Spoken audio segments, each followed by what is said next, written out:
부족할 것 같은데요. 그렇지 않습니까? 네. 자, 그러면은 원문을 쭉 한번 소리내서 읽도록 하겠습니다. 톤은 빼고.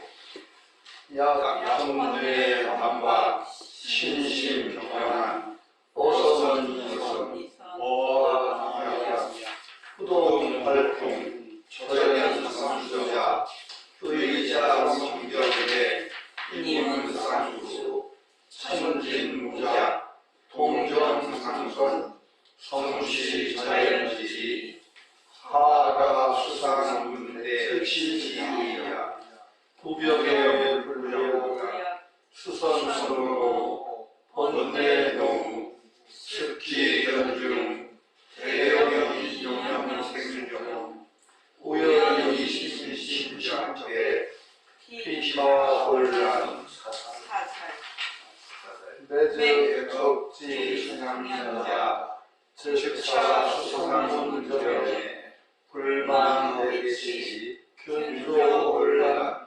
이무의 즉기의 수차대치공부 삼조스키 이선도심성 본정 본뇌공공고 즉 불락 전문열기 오영수야. 자, 그냥 뭐 우리가 번역은 안 읽었었죠? 이렇게. 네네 안 읽었어. 예? 안 예. 읽었습니다. 만약 번뇌가 반박하고 뭔데 타고난 자질이 번뇌가 반박한 사람이 있습니다. 제가 계속 말씀드렸지만은 그 생이지지 어느 정도 인정해야 됩니다. 정말 뛰어난 사람들이 있습니다. 아니 제가 그 예로 드는 게 전에 뭐였었죠?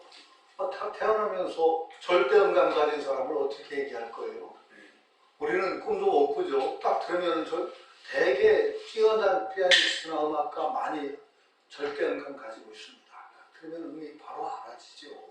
그 정도가 되지 않으면은 위대한 작곡가라든지 음악가가 되기가 힘들다고 합니다. 제가 뭐 하다가 저는 좀 남들이 안 하는 좀 별난 짓을 좀 제가 많이 했지요. 그래도 저는 좀 약간은 자랑스럽게 생각합니다. 전에 한번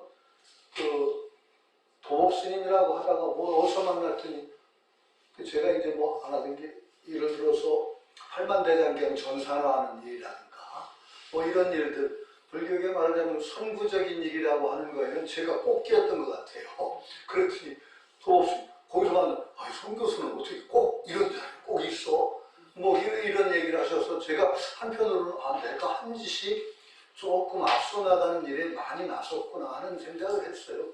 참 그래서 그 전산화하는데 제가 앞장서 여러 가지 한 중에 하나가 이제 얼마 전의 일이지만은 이게 예불이나 이런 것을 한글화해야 되고 또 일상적으로 재밌게 해야 되고 그런다고 해서 제가 그 천수경을 이제 전부 바꾼 거 그랬죠. 음원도 제가 드린 것 같아요. 제가 전부 번역을 다시 했죠. 제 번역은 조금 약간 모험을 했죠. 천수경을 개작을 했죠. 경이라고 같은 걸 개작을 했는데 그 개작을 할 때는 저도 상당히 부담을 가졌습니다. 왜냐하면 천수경은 개작을 해도 되는 게 원래 그 천수경이 지금 독성용 천수경과 전혀 다릅니다. 천수천안 관자대보살 광대원만 무해대비신 대다라니 경이라는 경이 있어요. 지금 독성용 천수경하고는 전혀 다릅니다. 그리고 전에도 말씀드렸지만은 천수천안 관자재보살 광대원만 무해대비신 대다라니 경을 여러분이 그 원문을 지금 읽으신다면은 정말 좀 황당할 거예요. 굉장히 달라요. 밀교 경전이라서 진언을 읽고 이렇게 수행하면 이런 효과가 나오고 하는 얘기들이 많아서 오히려 신심 떨어질 겁니다. 지금 그 천수경을 한국의 독성용 천수경은 어떤 정말 선종의 그 정신까지 딱 집어넣어서 굉장히 아름답게 꾸민 거예요. 신묘장구 대다라니와 몇 가지 진원만 원래 있던 거, 그 다음에 육향, 아약향도사는 거기까지 들어있는 거, 그런 것들은 원래 있어요. 나머지는 전부 그 뒤에 그 조사나 그런 분들이 찬탄한 거예요. 원래 그러니까 원래의 경전이 아니란 말이죠. 그러니까 독송용으로 개비한 거니까 그것을 우리가 전부 따라 살 필요는 없다라고 저는 생각을 했죠. 근데 본래의 정신을 지키면은 우리가 이 시대의 말로 아름답게 새로 바꿔도 된다고 생각해서 또 천수경 읽으시면 알겠지만 상당히 중복이 또 많습니다. 중복이 많아요. 서원 같은 것도 중복되는 것도 많고 그 중복되는 걸 좀 압축하고 우리말로 바꾸면 되겠다 싶어가지고 그걸 제가 전부 다시 바꾸고 서원 그러니까 성수경은 참회, 발언, 그 다음에 찬탄 이 세 가지 요소입니다. 이것을 순서 지켜가면서 하는데 거기다 제가 발언 부분은 조금 바꿔가지고 나오나선 발언문을 뒤에다 좀 집어넣었죠. 그래서 좀 바꾸고서 했는데 그리고 그걸 또 작곡을 했습니다. 작곡을 했는데 그 작곡가한테 작곡 비용이 꽤 들었어요. 제가 사실은 한 500만 원을 드렸습니다. 그거 하는데. 그랬더니 그 작곡가는 이 절대음감 얘기할 때 하는 얘기가 그 작곡가가 그때 얘기를 했어요. 작곡가로서 저는 절대음감이 없다고요. 그런 사람이 드뭅니다. 그거 작곡하는 사람이. 대개의 작곡가들은 절대음감을 가지고 있대요. 그런데 털어놓고 얘기하면 저는 절대음감을 가지고 있지 않습니다라고. 그런 사람이 드뭅니다라고 해서 작곡하는 분들은 어느 정도는 절대음감을 가지고 있구나 하는 생각, 그때 그걸 알았습니다. 그런 얘기죠. 그러니까 그렇듯이 타고나는 것 있습니다. 정말로 저분은 정말 타고난 도인 같다라는 생각이 드는 분들도 있고 공부를 아주 그냥 쇠 빠지게 해도 안 되는 사람이 있는가 하면 그냥 소홀하게 그 어려운 일을 하는 분들도 있단 말이죠. 그거 인정해야 됩니다. 그러나 나중에 이루고 나면 똑같아요. 중용에 나오는 말 제가 말씀드렸죠. 인일능지 기백지, 인심능지 기천지. 그러니까 사람이 한 번에서 되면은 내가 안 되면 난 100번 하고 남들이 10번에서 하면 난 1000번 10번에서 되면 나는 1000번 하면 된다. 제가 주의를 줬죠. 아무데나 그러지 말라고. 아무데나 그러면 큰일 나요. 그냥 남들이 한 번에서 하는데 내가 10번에도 안 되는 거 용쓰지 마세요. 그런 건 딴 거는 어지간하면 포기하고 딴 거 하세요. 그러나 이 공부는 안 할 수가 없는 공부죠. 이 공부를 놓으면은 정말 영원히 육도윤회 고의 교로부윤회를 반박해야 되는 거예요. 이 공부는 안 할 수 없는 공부예요. 그러니까 이 공부에는 정말 중용의 말이 맞아요.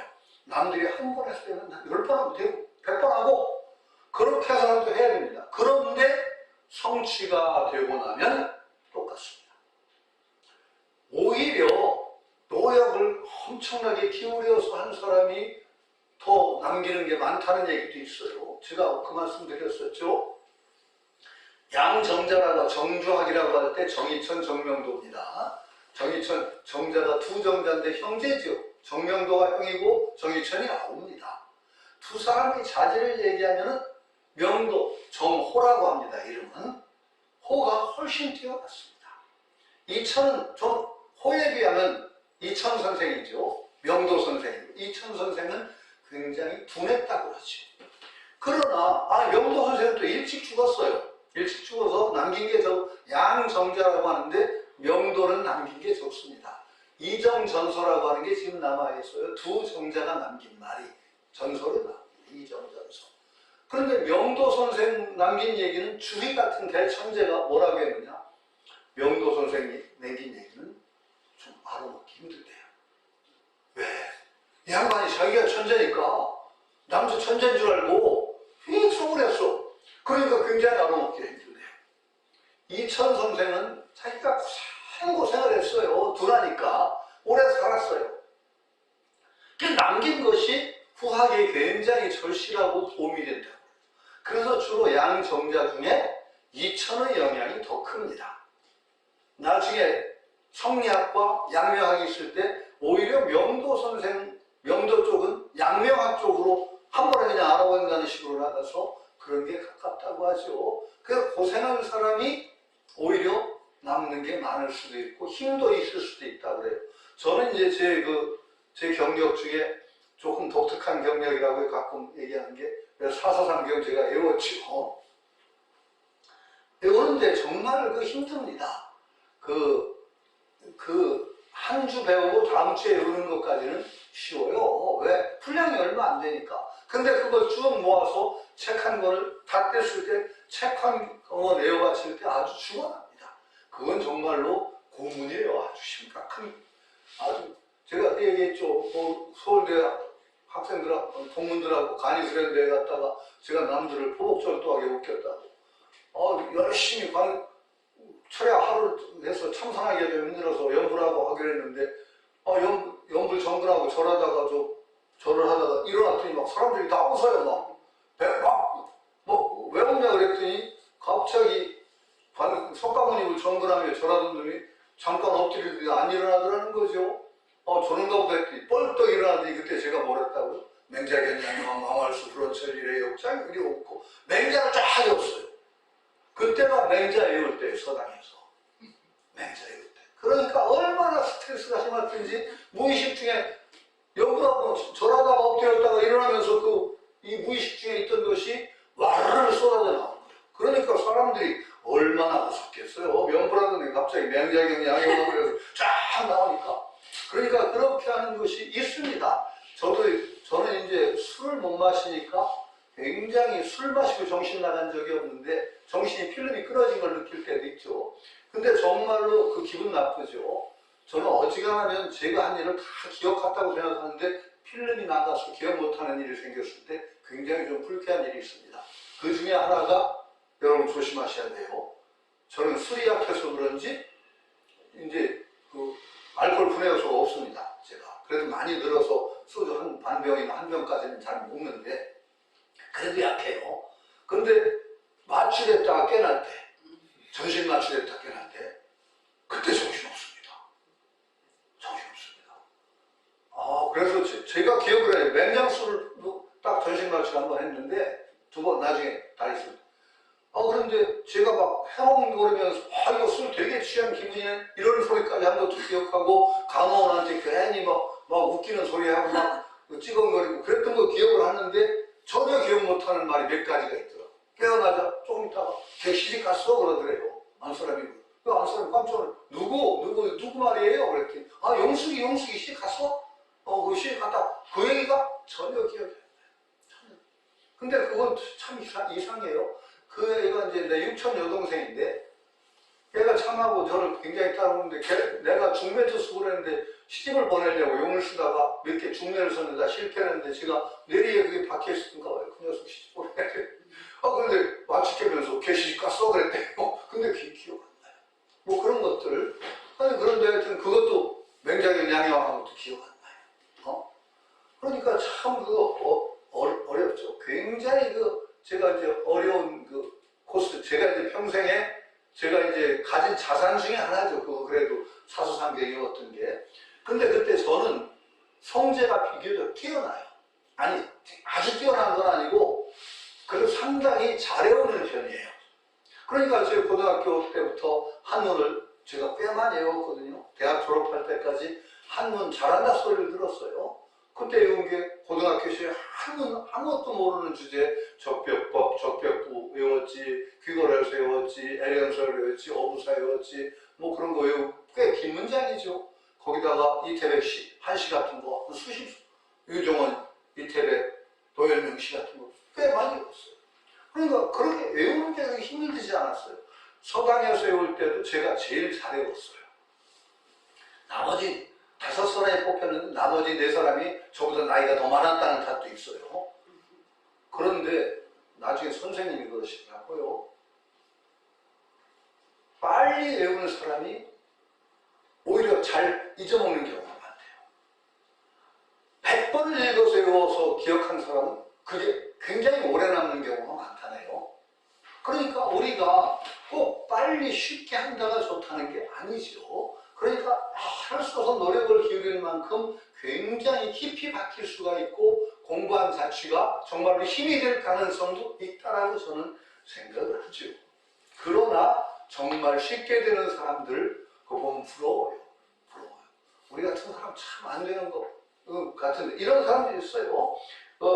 본내가 단박해. 본내가 본디 어떤 사람은 굉장히 어떤 일에 그냥 하면 막 그냥 속을 새길 일에 아주 쉽게 넘어가는 사람도 있어요. 그렇지, 그럴 수 있지 하고 그런 사람들 보면 대단하죠. 본내가 본디 단박해. 신경자발이 굵기도 하고 그런 사람들이 있어요. 심신이 경한 몸과 마음이 가볍고 편안해서 어선에리서라고 어하게리야. 이게 참 좋은 말이에요.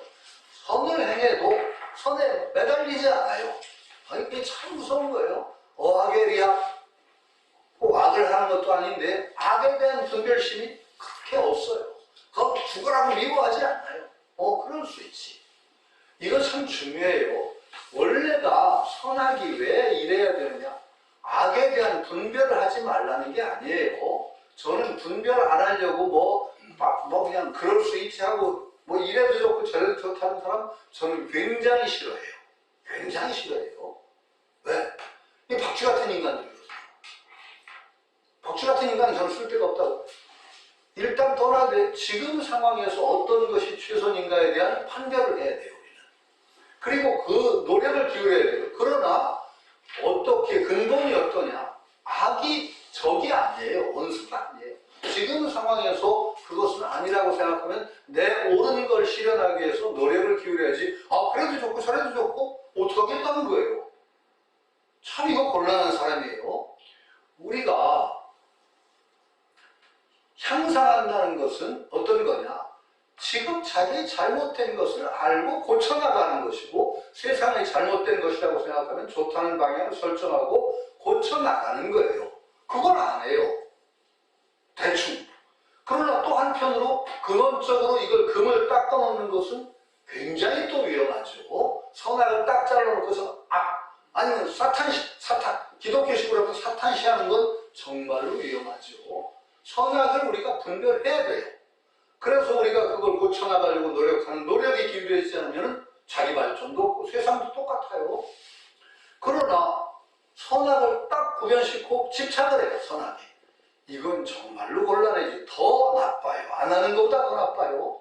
선악을 분별하고 고쳐나가려는 노력을 기울이되 그것이 본디 선악이 뿌리가 없음을 또 아는 이것이 또 중요하단 말이죠. 이 두 가지가 겸해야 되는 거예요.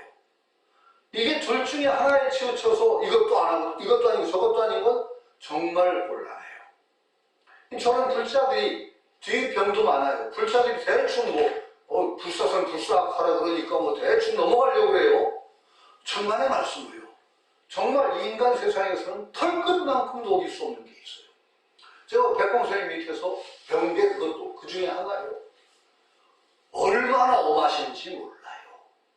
얼마나 엄하신지 몰라요. 조금 굉장히 본인은 그러고 공부하는 놈이 그걸 분별 안 합니다. 공부를 하는 사람이기 때문에 오히려 분별이 명확해야 돼요.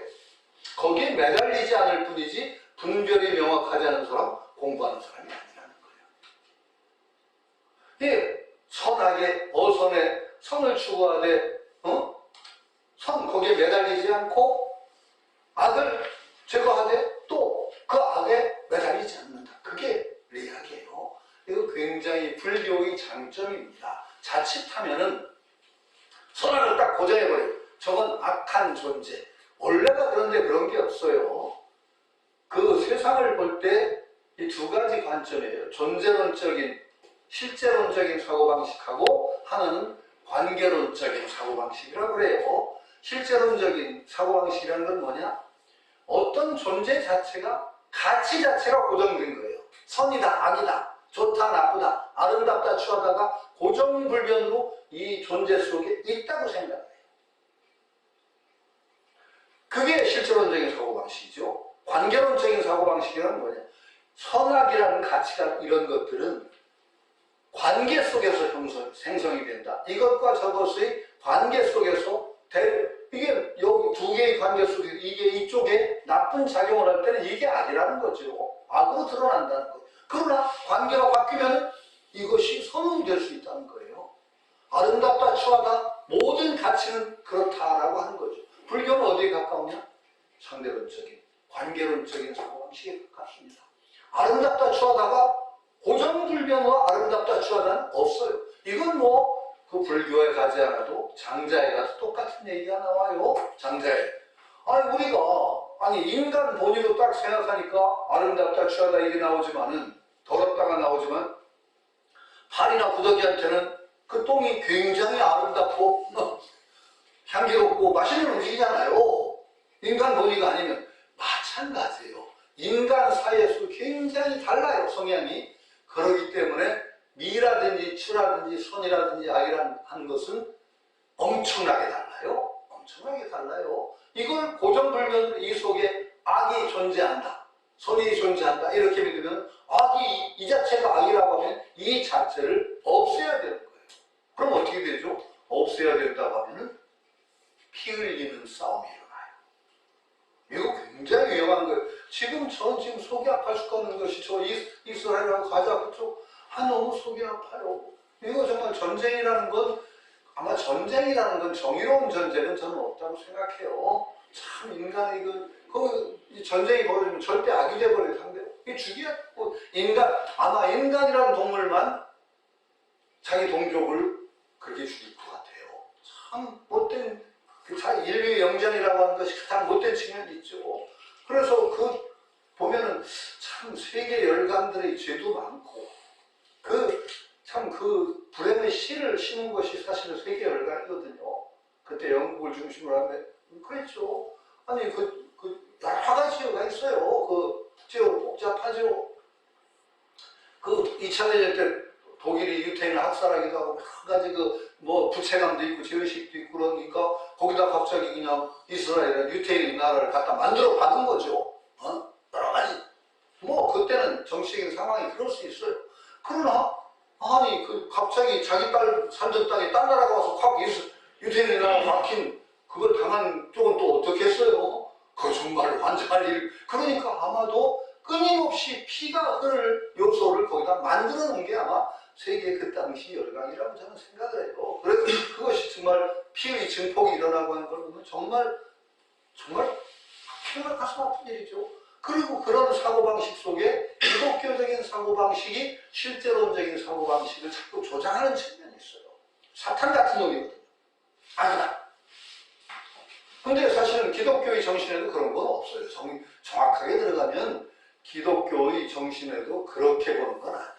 예수가 위대한 측면이 뭔데요? 예수님의 가장 위대한 측면이 뭔데요? 위대한 점 예수님의 분노하고 징벌하는 야훼를 사랑의 야훼로 여호와 야훼라고 분노와 징벌의 야훼를 사랑의 야훼로 정화시킨 게 예수예요. 사랑의 신으로. 그런데 지금 기독교인들은 구약 신도예요. 구약 신도. 신약 예수님 이후의 신약의 사랑의 정신이 아니라 구약의 분노와 징벌의 야훼를 믿는 신도들이 대부분이에요. 그럼 어떻게 되느냐? 실제론적인 사고로 자꾸 가요. 사탄을 얘기하고, 말살을 얘기하고, 그러니까 구시 같은 사람들이 일하는 악의 축, 이러면서.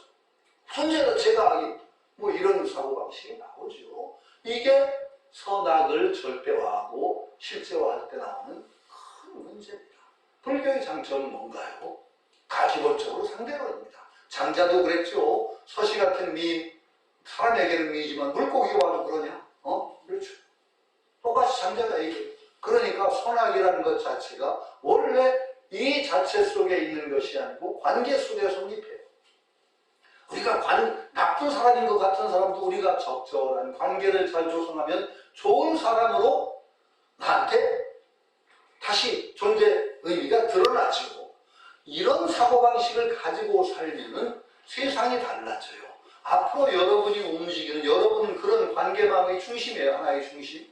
그래서 주변에 있는 모든 존재들을 선이라는 관계망으로 엮어나가는 중심이 될 수가 있죠. 악한 관계에 있던 사람들이 내가 적절한 노력을 기울여서 선한 존재로 관계를 바꿔나갈 수 있단 말이죠.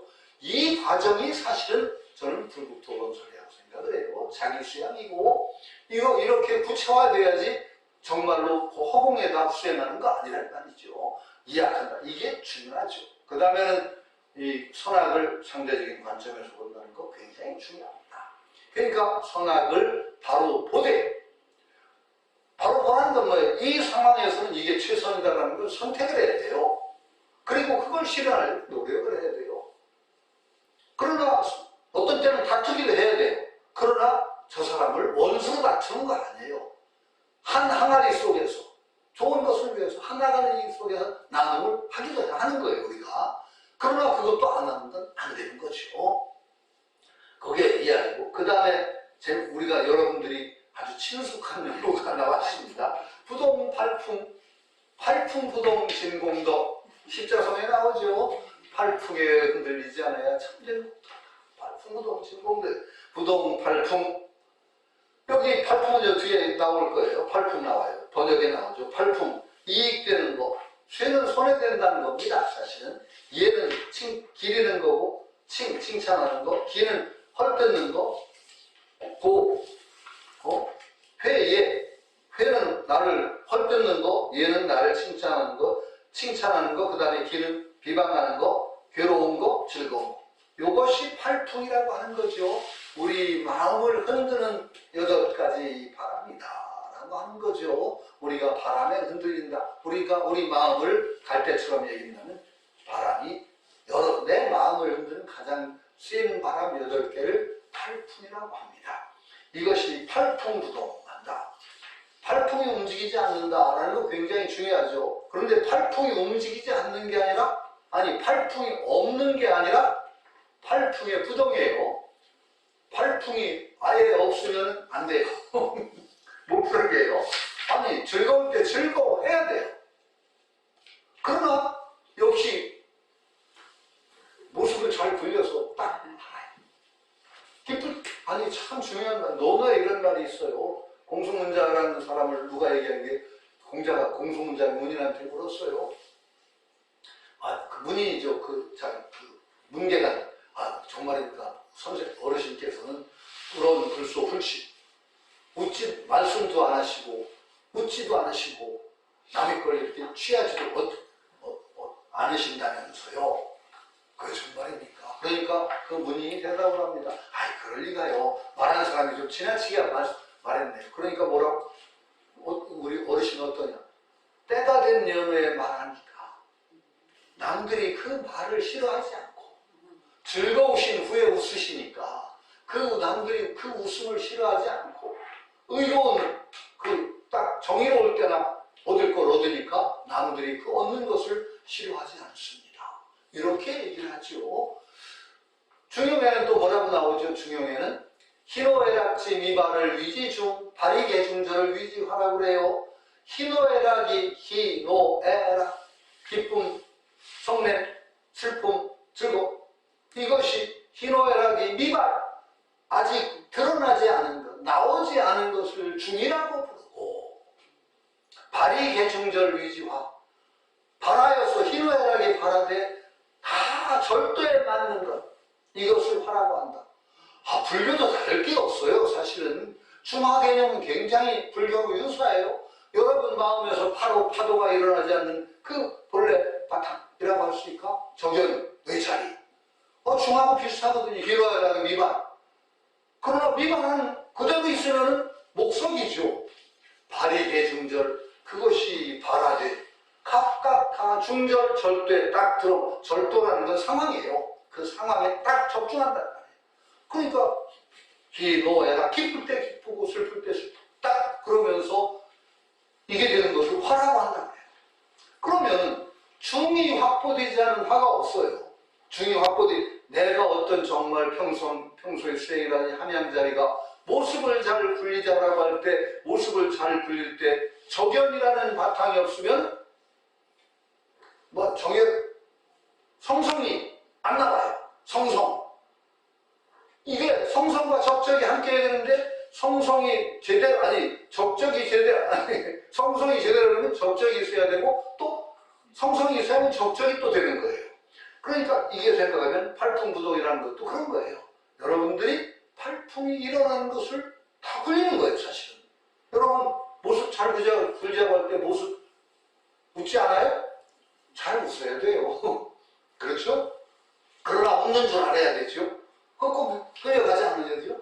그러니까 팔풍부동이라는 것도 이게 우리가 잘 이해해야 돼요. 무조건 갖다가 그걸 차단하려고 하는 공부를 하는 사람, 이거 공부가 잘못되면 굉장히 큰 병통이 일어납니다. 제가 이제 그러니까 요 지견이 바로 서지 않으면 공부를 거꾸로 하기가 딱 좋단 말이죠. 팔풍을 정말 희노애락지 미발을 이중요 팔이계 중절을 하라고 한다는 거와 마찬가지로 그런 각도에서 이해해야 된다라는 거죠. 팔풍이 부동, 팔풍에 내가 뒤흔들리면 안 되는 거죠. 팔풍부동이 진공도 그렇죠. 그 다음에 적연삼수자. 적연삼수라고 하는 건 뭐냐? 색수상행식. 수가 이 색수상행식이 수입니다. 그러면 선생님 뭐라죠? 수. 느낌입니다, 사실. 느낌. 우리말로 하면 느낌에 가까워요. 우리가 받아들이는 건 느낌에 가까워요, 수는. 그러면 수는 세 가지밖에 없어요. 우리가 수를 나누면 고수, 낙수, 사수라고 하는데 불고불낙수예요. 불고불낙수, 사수라고 불러요. 고수, 낙수, 불고불낙수. 적연, 삼수. 삼수가 있을 때 거기에 고요하다. 이 두 가지가 함께 해야 돼요. 그런데 여기서 이제 제가 말씀드린 적연, 삼수라고 하는데 삼수에 동요하면 안 되죠, 우리가. 즐겁다, 괴롭다. 이런 데 흔들리는 것도 팔풍부동하고 똑같아요. 적연, 삼수. 삼수에 적연해야 되죠. 삼수가 없는 게 아니에요. 삼수. 그런데 여기서 이제 제가 한 말씀 이제 약간 밖으로 나간 얘기 하죠. 제가 계속 말씀드렸죠. 수행이 얼마나 됐느냐를 재는 가장 큰 표준, 기준. 삼수로 재면 딱 맞아요. 삼수, 이게 적연을 삼수해야 되지만은 이 삼수가 굉장히 중요한 표준이에요. 내가 수행이 얼마나 됐나를 반성하려면 삼수 가운데 고수가 많으냐, 낙수가 많으냐, 불고불낙수는 게 중간이니까요. 낙수가 많은 사람이 수행된 사람이에요. 낙수가 많은 사람이. 이건 낙수에 집착하는 얘기, 낙수를 일으키려고 하라는 게 아니에요. 수행된 분들은요, 평안해요. 평화로워요. 이 즐거움이 막 그냥 깡총하게 뛰고 막 까불까불하는 즐거움이 아니라 기본적으로 연락이라고 불러요. 종교적인 아주 평안함. 거기서 오는 환희 비슷한 것이 그것도 낙수예요. 이게 많아요. 그거하고 전혀 다른 얘기인데 그 인도 철학에서는 이제 우파니샤드 철학에서는 아트만과 브라만, 나와 브라만 세 개의 근본과 내가 둘이 아니다라고 하고 그건 정신적인 것이라고 하면서 세 가지 특징을 얘기해요. 아트만이면 브라만인 것의 궁극적인 실체죠. 세 개의 뿌리고 나의 근본인 세 가지 뭐냐? 사트, 시트, 아난다라고 얘기하는데 뭐냐? 사트라는 건 참된 존재다. 이 브라만이면 아트만인 그것만이 참된 존재이고 그 다음에 시트라고 하는 건 정신적인 존재다. 이 존재. 물질적인 존재가 시트, 세 번째 아난다라고 합니다. 아난다라는 것은 환희, 즐거움이라는 뜻입니다. 근원적인 실제는 즐거움이라는 거예요. 이건 물론 우리가 조용한 즐거움이 아니라 잔잔한 어떤 환희. 왜? 우리가 불안하고 괴로운 건 뭐가 있기 때문이야? 상대가 있기 때문이에요. 늘 나와 다른 것들이 저기 존재하기 때문에 불안이 생기는데 온통 그것밖에 없을 때 불안이 어디 있어요? 사실 불교도 같아요. 정말 아라는 것이 딱 서고 나니까 낙이 생기고 이거 사이에 거기서 갈등이 생겨서 불안이 막 증폭되고 괴로움이 있죠. 사실은 거꾸로 불교는 아가 소멸돼요. 소멸된다는 것이 상이 소멸되는 거예요. 아상이 딱 깨지는 순간에 그 아상을 중심으로 뭉쳤던 욕망이 그냥 즐긴 것이 없어지고 나면 그 욕망이 성취되느냐 마느냐 이것에 끄달리던 불안이 없어져요. 자연스럽게 평화로워져요. 그래서 괜히 그 도력이 높다, 법력이 높다 그런 소리 할 거 없어요. 딱 들여다봐서 낙수가 많으면 수양된 거예요.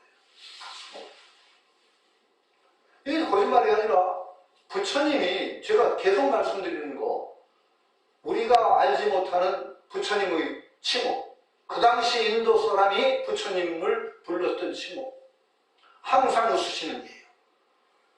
항상 웃으시는 깔깔거리고 웃은 건 아니에요. 부처님은 항상 자유롭게 웃으셨다. 그게 거짓 미소가 아니에요. 항상 마음이 평화롭고 일종의 참 차원 높은 환희가 있는 거예요. 그러니까 웃으시지 억지로 적대용으로 웃으셨겠어요 부처님이? 아니에요. 그냥 웃음이에요. 그러니까 삼수 그러나 삼수를 집착해서 고수를 찾고 피하고 낙수 얻으려고 하고 뭐 이런 식으로 움직이면은 적연삼수가 아닌데요. 우리가 계속 삼수가 일어나요. 그리고 기본적으로는 존재가 이렇게 우리가 존재로 있는 동안에는 삼수가 계속 일어날 수밖에 없어요. 아니 육체를 가졌는데 어떻게 괴로움이 없을 수가 있나요? 육체를 가지고도 괴로움이 없는 존재는 그거 아니 그 경전축 읽어보세요. 나중에 이제 부처님이 구원의 비로자나 법신불로 이렇게 아주 아득하게 높은 우리 신앙의 대상의 부처님으로 이렇게 밖으로 올라오기 전에는요, 이제 남방부 경전이라는 그런 경전 속에는 부처님의 인간적인 모습이 굉장히 많이 나옵니다.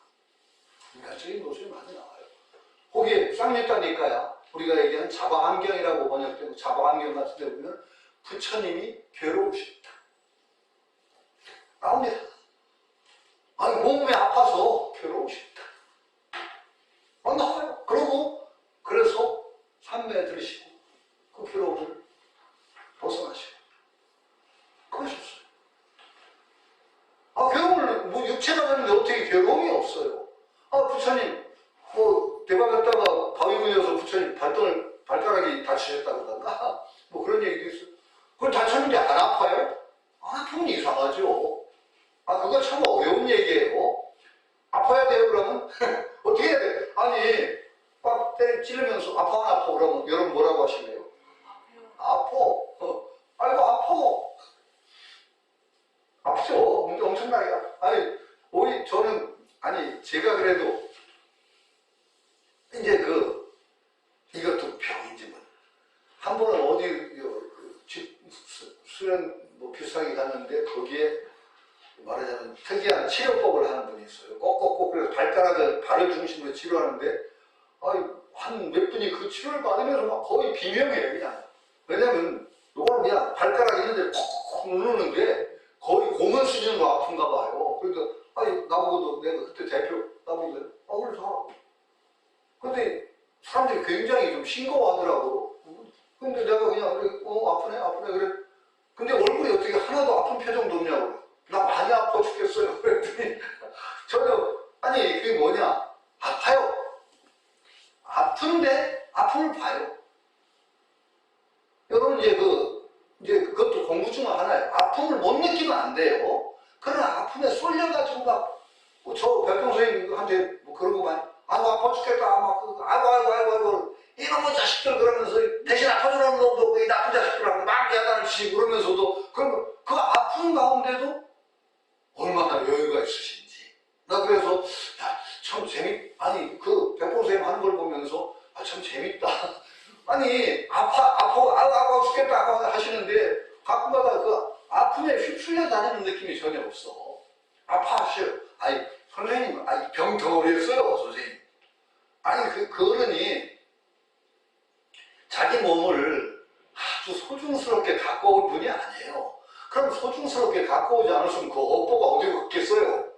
몸에 왔죠? 다. 나중에 이 바람이 그냥 200이 올라갔죠? 230만 넘어가고 말도 안 했어요 몸이 선생님. 왜 그러냐? 젊으시절에 그렇게 사신 거야. 맨날 술 드시고 절이라는 데는 뭐라고 하셨다고 하더라? 술 마시기 좋은 데로 할때 계곡이 좋으니까 거기가 술 마시기 딱 좋은 데다. 불교하고도 인연도 별로 없고 그러고 술 마시기 아니, 뭐 그런 분이니까 그 업보가 어디로 가요? 업보에 그 업보가 뭉개지면 안 되는 거예요.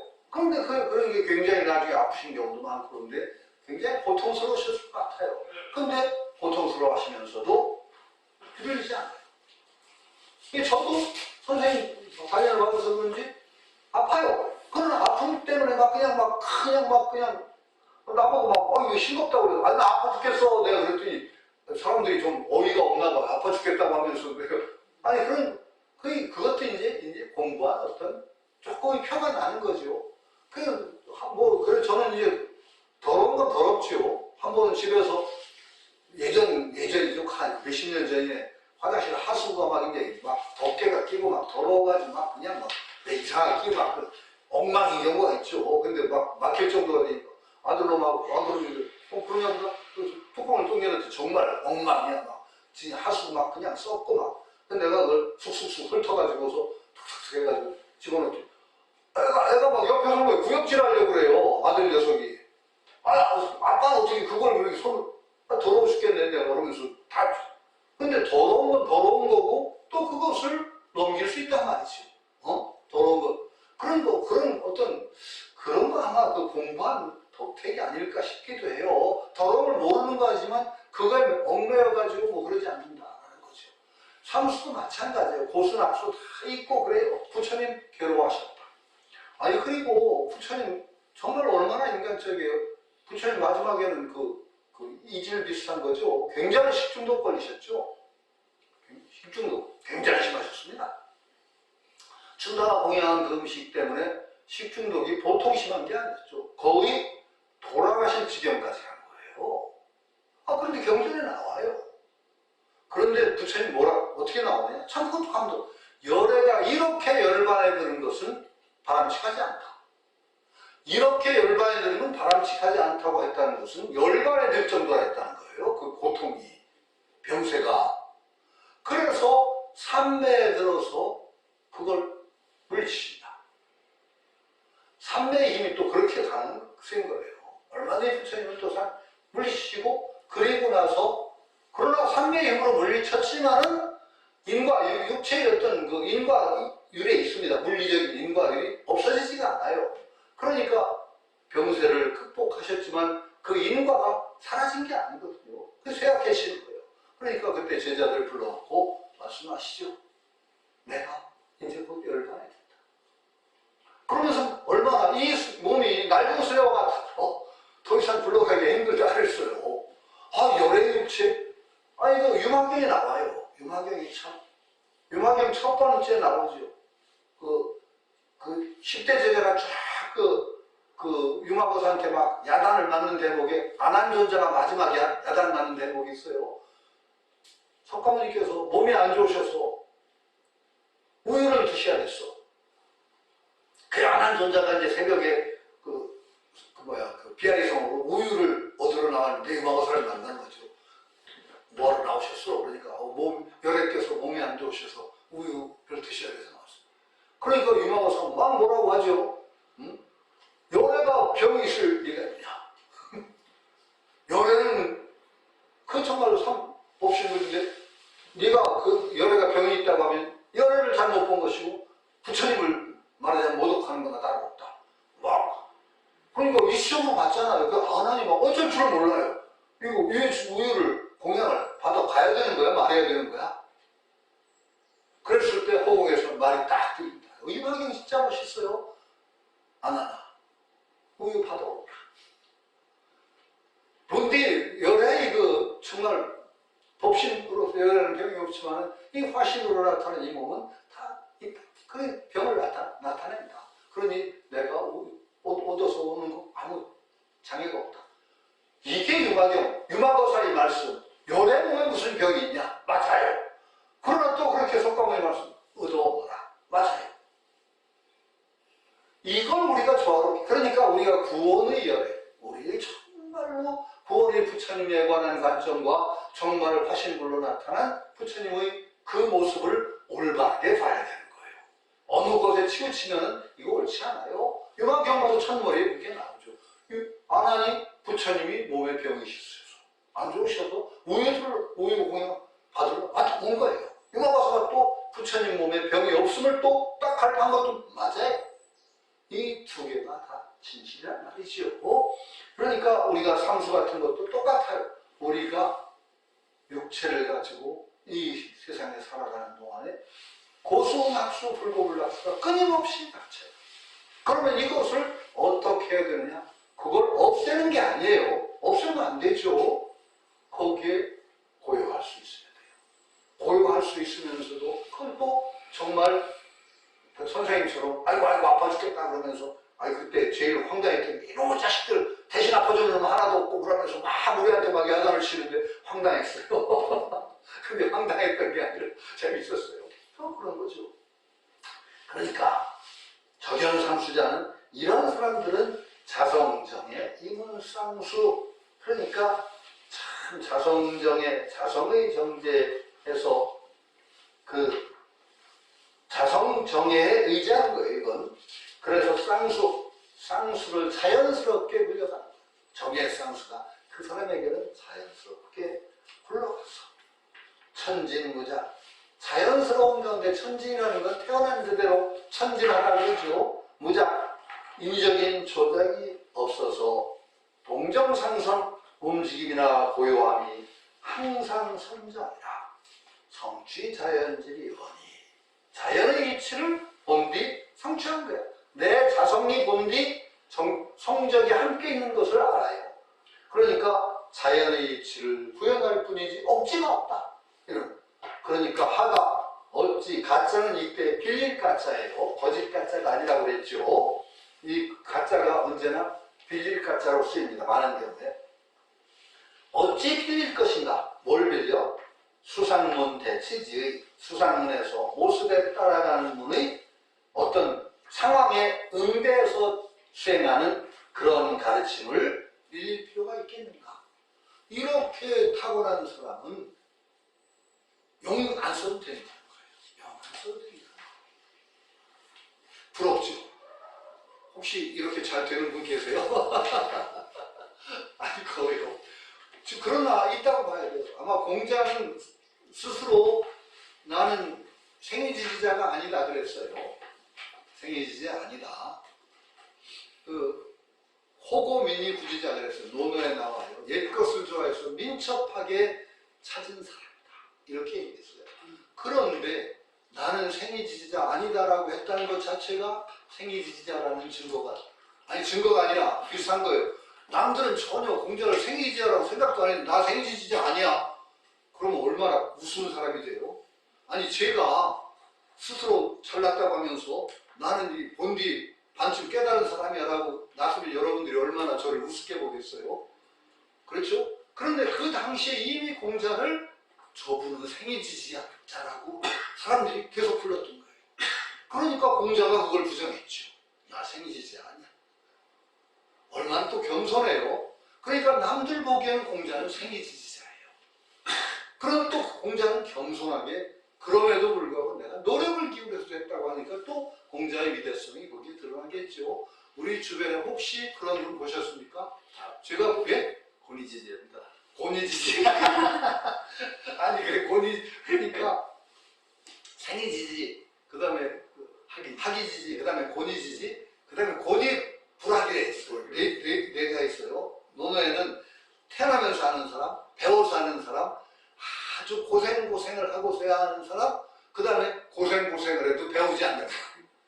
이게 제일 마지막에 이제 골치 아픈 거예요. 저는요, 우리 원장님 생이지자에 좀 가까워요. 사실은요, 아니 조금 약간 약이 올랐다니까요, 옛날. 아니 우리 저기 무영도사님 부분 있지만요, 저 무영도사님이 약간 제가 보기에는 고니지지에 가까워요. 아니 저를 이제 백봉 문화에 끌어들일 원흉이기도 한데 참 재수하는 사람 갑자기 재수한다고 집에 앉은 사람을 너 집에서 노는 선생님 시범들이라고 하는 그런 만발이 어디 있어요. 재수 공부 안 하고 말이고. 그래가지고 절에서 6개월 이상을 가서 2월 달인가 들어가서 8월 27일 날 나갔으니까 8월 하여튼 말쯤에 나갔으니까. 그런데 우리 그렇게 아주 저도 용케놨었어요. 그냥 뭐 석 달씩 가서 그냥 부르고 그냥 장잡으러 한다고 뒤늦게 뭐 입문한지 백범문에 얼마 입문한지도 안 됐는데 뭐가 툭 튀었다면서 선생님 인간을 뚝 봐서요. 야 정말 좋냐 그러더라고요. 아니 그러니까 정말로 근기가 다르다. 근기가 있어요. 나중에 얘기를 들으니까 참 우리가 쫓아가지 못할 근기들이 좀 있었어요. 인정하셔야 됩니다. 이건 어쨌든 간에 그러는데 마찬가지로 노력하면 똑같아질 수 있으니까 할 수 있어요. 그러니까 하가 수상론대 지지 빌릴 필요 없다라는 거죠. 그런 사람 자연스럽게 힘들이지도 않고 해요. 그러나 힘들이지 않고 한다고 해서 우리가 그걸 바라고서 안 할 도리는 없는 것이 문제인 거죠. 남이 한 번 해서 안 되면 내가 100번, 10번 하더라도 가야 되는 길이니까.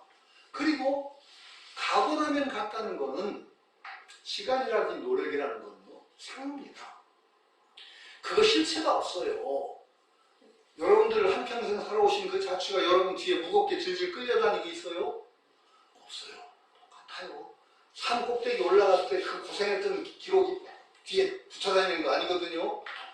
딱 가고 나면 그러니까 시간이라는 거 선생님이 그건 참 개성을 없애셨는데 몽답청산 심말리 있는데. 무진풍월 침도 무진풍월 그러니까 꿈속에 청산을 10만이나 발로노라 끝없는 풍월 강산이 머리맡에 불같구나. 시간이라는 건 마찬가지예요. 청산 신발이 밟은 것이 정말 침도홍 머리 움직이게 하는 그 꿈속의 일처럼 잠시 이렇게 가는 거죠. 그러니까 걱정하실 필요 없어요. 몇 걸려서 가면 돼요. 그러니까 그러나 하여튼 이런 사람들 타고나게 이런 사람들은 수상문 대치지를 그런 가르침을 따를 필요가 없는 사람들도 있다는 얘기죠. 그러니까 무병의 불구야 수선도로. 그러니까 병이 없으면은 약 찾을 필요가 없는 것입니다. 약 찾을 필요가 없다라는 거죠. 근데 거꾸로 뒤집으면은 우스갯소리 제가 할게요. 우리는 좀 중병이에요. 근데 중병이 걸리면은요 좋은 약 먹을 수가 있어요. 좋은 약이 필요해요. 그러니까 우리는 진짜 좋은 약 먹을 가능성이 있어요.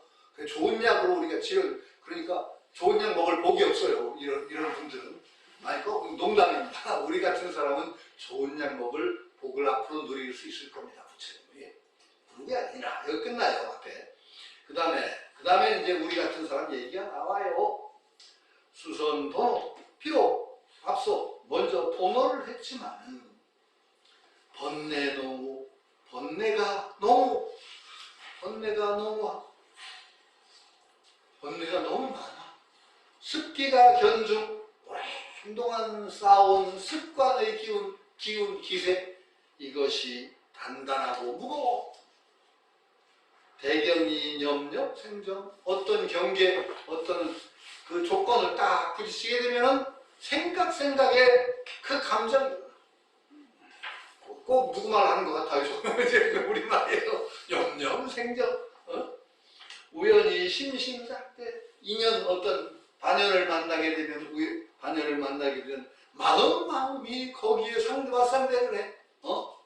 맞상대를 한다는 게 참 이거 피곤한 거예요. 원래 보고 상대하면 안 되는데 싸움을 하려고 그래. 자꾸 그걸 이기려고 하고 그거 참 공부 안 되는 사람들이 대표적인 증상이기도 해요. 염려, 삭대, 피타 혼란 사살. 참나. 이게 피동형입니다. 저 혼란에 의해서 죽임을 당한다. 혼란에 의해서 죽임을 당한다.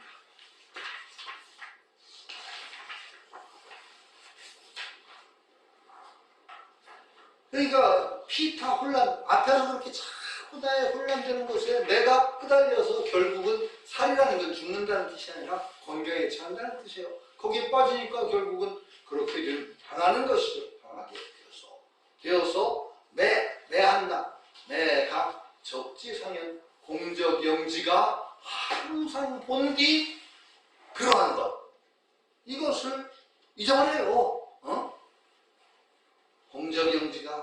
항상 여여하게 있는 것을, 이 매, 각이라는 것은 이제 버린다는 뜻이고, 매는 혼내서 모른다는 뜻이고, 두 개를 잊어. 우리가 되게 그렇죠. 근데 가끔 가다가 이게 이제 공부를 쭉 이제 하시다 보면 이제 그 느낌이 올 때가 있어요. 이제 이 공부를 하다 보면 확 올 때는 있어요. 이제 이렇게 막 활동하는데 정말 활동 하나하나가 정말 뭐라고 할까요? 정말 그런 게 있어요. 그런 때가 있긴 해도 대부분 그렇지 못하죠. 대상에 끄달리고 거기에 맞상대하게 되고 하는, 그래서 적지상연이라는 것을 느낄 때가 있어요. 공적영지가 내가 활동하고 하는 가운데도 공적영지가 항상 상연하다는 것을 느낄 때가 있을 거예요. 그러나 대부분 잊어버리고 거기에 혼미하죠. 그런 사람들은 어떻게 해야 되느냐? 수상은정에 어떤 조건, 우리가 부딪히는 조건에 따라서 그것을 다스리는 정예를 빌려서 대치를 거기에 응대해서 치료하는 것을 잊지 말아야 한다고. 이게 그러니까 부지런히 노력을 기울여야 돼요. 저는 그래도 참 맹자 읽은 기억이 참 좋아요. 맹자에서 제일 제가 도움받았던 거는, 저는 늘 말씀드린 거, 필요사원이 물정, 식물만 물조장. 전에도 말씀드렸어요. 반드시 일삼아서 하되, 물정, 꼭 언제까지 오고 하겠다는 식으로 기필하지 말고. 저는 너무 용 쓰는 사람 싫어해요. 너무 용 쓰는 건 병입니다. 꾸준히 하되 용 쓰지 마세요. 너무 용 쓰지 마세요. 용맹정진을 하는 거하고 그냥 너무 용 쓰는 거하고 달라요. 물정이라고 할 때 일삼오사 하되 너무 용 쓰면 안 돼요. 내가 꾸준히 하는 것만 확인하고 꾸준히 하되 왜 안 돼? 이렇게 시작하면 병이 돼요. 그러니까 필요사항이 물정이라고 할 때 이 정자가 기필한다는 뜻이에요. 언제까지 뭐 돼야 되는데 왜 안 될까? 이런 식으로 용 쓰는 게 정이라고 해요. 필요사항은 물정. 신물만 물조장. 마음에 잊지 말되 신물만 물조장. 억지로 키우려고 하지 마. 그때 알묘조장 얘기가 나오죠. 곡식이 자라지 않는다는 것을 불쌍히 여겨서 곡식에서 전부 잡아먹었다. 그게 맹자에 나오는 얘기입니다. 우리가 공부할 때 알묘조장은 안 돼요. 그러니까 그러나 중요한 게 필요사원. 반드시 일삼아야 된다. 그 다음에 신물만 마음에 잊지 말아야 된다. 이 두 개의 조건이 있은 다음에 물정과 물조장이 들어가는 거예요. 그러니까 여기서 수상문정의 대치지공을 불망대치해야 된다. 늘 이 마음을 기울여야 돼요. 그러니까 여러분들이 이제 그거 모습을 잘 불리자 잊으시면 안 돼요. 너무 용 쓰지 마세요. 너무 용 쓰지 마세요. 모습을 잘 그렇게 되뇌이고 거기 흘러가면 또 그럼 되지. 아유 왜 안 될까? 언제까지 돼야 되는데 왜 난 진보가 안 돼? 이런 마음이 들어요. 꾸준히 하는 것만 확인하고 나가면 돼. 대치를 잊지 말아야 돼요. 그러나 잊지 말아야 돼요. 그래서 혼란 고르고 조절한다는 뜻이에요. 조복시키고 혼란을 고르고 조복시켜서 이 무의에 들어간다. 이렇게 하다 보면 나중에 어떻게 되느냐? 억지로 하는 것이 아닌 무의의 경지, 함이 없는 대로 들어간다. 그것이 바로 즉기의의. 이게 마땅한 도리인 것이다. 이것이 이렇게 하는 것이 마땅하다. 무의라는 것은 굉장히 중요해요. 무의라는 말은 굉장히 무서운 말이에요. 무의가 두 가지가 있어요. 아니 불교 교리상으로는 무의가 두 개밖에 없어요. 무의는 허공무의와 열반무의입니다.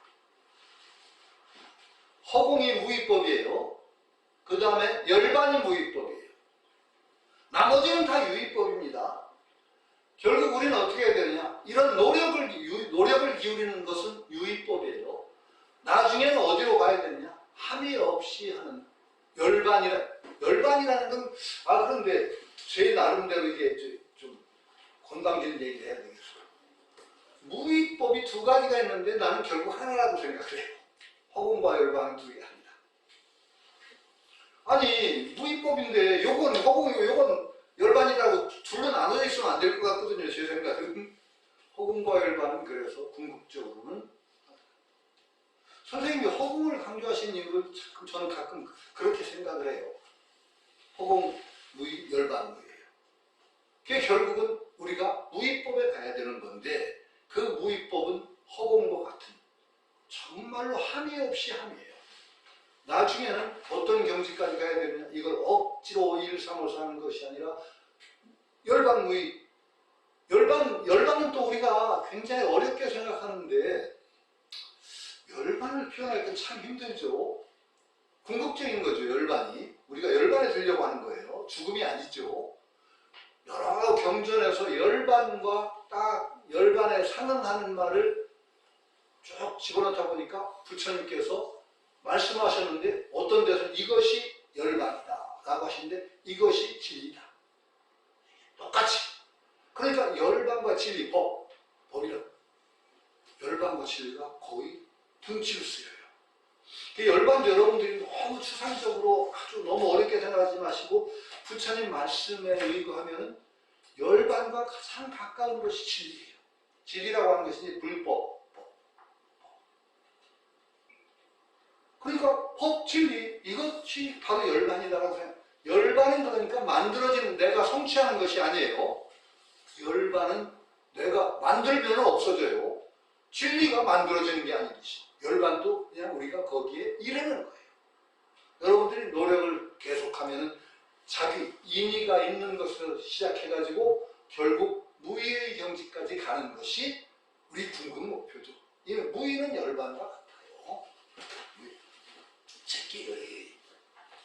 자, 수차 대치 공부. 비록 대치 공부를 빌리기는 해야 돼요. 신물만 물조장, 필요사항 물정 1, 3호하되 깊이 하지 말고 그건 1, 3호 한다. 그 다음에 신물만 대치 공부를 비록 빌리지만은 해서 잠조습기, 잠시 습기, 오랜 동안 쌓아온 습관, 업과 습이 상당히 가까워요. 업은 뭔가요? 업이 결국은 습기가 업으로 남습니다. 우리가 뭔가 반복하는 것이 업으로 형성돼서 나중에 그것이 다음에 작용할 때 습기라는 것을 작용하네요. 습기를 잠시 조복시키지만은 이선 도노 심성 먼저 그거 하기 전에 뭘 해야 되느냐? 먼저 도노해야 된다는 거예요. 심성, 본정, 번뇌, 번공. 심성이 본래 맑고 깨끗하고 번뇌가 고요한 비었다는 것을 먼저 깨닫기 때문에 자, 이게 전문 열기의 오염수, 잘못된 수행, 더러운 수행에 떨어지지 않는다. 이게 굉장히 중요해요. 왜 번호 점수를 얘기하냐? 이게 있기 때문에 그래요. 자, 그렇게 자꾸 닦는 데 매달리게 되면 닦은병에 걸려요. 그리고 싸우래요. 번뇌하고 이거 없애려고 그래요. 그러면은 그게 번뇌가 돼서 결국 공부를 못 하십니다. 그런데 심성이 본정하고 번뇌가 본공하다는 사실을 먼저 깨닫고 나서는 거예요. 그렇기 때문에 전문 열기의 오염수에 떨어지지 않는다. 이걸 알지 못하고 수행하는 사람, 수행을 대부분 거꾸로 해요. 그게 오염수예요. 잘못된 수행이에요. 저는 참 이것에 대해서 참 백봉 선생님이나 이렇게 이 도리를 배운 분들이 참 복 있는 분이라고 저는 느끼게 되는 게 선생님이 수행법을 배우면 이 직연을 인정하시고 인간하시잖아요. 이게 저 뭐라고 생각했느냐. 요걸 인정을 해요. 오염수를 안 하게 하는 거예요. 딱 견지를 바르게 세워서 이게 도노에 해당해요. 똑바로 보는 거예요. 본래 이런 것이 심성이 본래 정하고 본래가 본공하다는 것을 딱 이걸 알게 하고 이것에 대한 확신을 가지게 하고 바로 그것을 바탕으로 해서 수행을 하게 됩니다. 이것이 안 되면 되게 제가 계속 말씀드린 번뇌하고 싸워요. 번뇌를 실체화해요. 자꾸 그런 거 싸우려고 없애려고 해요. 그러면 정말 오히려 수행을 하면 할수록 병통이 심해져 가지고 잘 나가봐야 수행병자가 돼요. 저 양반은 수행하려고 사는 것 같아. 저는 싫어해요. 잘 살려고 수행하지 수행하려고 사는 거 아니에요. 정말 그래요. 모조리 수행이야 그냥. 갔다가 수행만 갖다 대면 다 되는데 그거 참 병자예요. 병자 일종의. 근데 보세요. 대법 문화에 들은 공부하는 분들 이 병 잘 안 걸립니다. 자, 모습을 잘 굴리자. 이게 모습을 잘 굴리자가 모습이라고 하는데 심성 본정 본내 본공이 들어가 버려요. 모습이야. 이거. 그렇죠? 잘 굴려야 되는 거예요. 모습. 그 다음에 거기다가 모습에 자꾸 집착할 거 허공이라다 그래요. 허공이라고 그래. 왜 허공을 갖다 붙이는 줄 아세요? 자꾸 실체화할까 봐. 나 그러니까 이게 내가 실체화되면 이게 또 망하는 짓이거든. 아상이 탱탱 불어나. 그러니까 그거 없다. 아까 허공이 열반과 무위법이라고 그랬죠. 허공을 여러분들은 쉽게 생각하지 마세요. 허공이라고 하니까 자꾸 허공상에 취하지 말고 허공을 여러분들이 본 적이 없고 느낀 적도 없고 안 적도 없어요. 사실. 허공만 제대로 알아도 공부 다 될 거예요. 허공이 뭐예요? 우리가 공간은 봐요. 빈 공간. 이것과 이것 사이가 비었다는 건 봐죠. 그러나 본래적인 허공을 누가 봤어요? 누가 느껴요? 누가 알아요? 이거 다시 생각하세요. 허공으로서의 나라는 것은 무서운 얘기예요. 이것이. 그 허공에는 그 모습, 그걸 잘 불리자고 하는 것을 근본적으로 경계와 싸우는 마음을 깨버려요. 모습을 잘 굴려야 돼. 그래서 대치 공부를 계속 이뤄나가요. 그것에서 잘 굴려야 되는 대치 공부에 이게. 그러니까 근본이 정말 그것과 싸우는 마음을 딱 털어버리고 허공 털어버리고 그 다음에 대치 공부를 해나가게 하는 정말 중요한 방편이에요. 선생님이 방편을 세우셨는데 이 방편의 정말 수승한 점을 바로 하셔야 돼요. 굉장히 중요한 것이 굉장히 장치가 많이 숨어져 있어요. 그 속에 허공이 숨어져 있지, 모습이라는 말 숨어져 있지, 잘 굴자 숨어 있지. 이것이 공부시킵니다.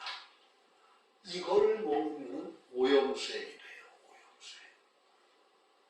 참 오염수행하는 분들 많아요. 생각보다 많아요. 수행병자들이 많아요.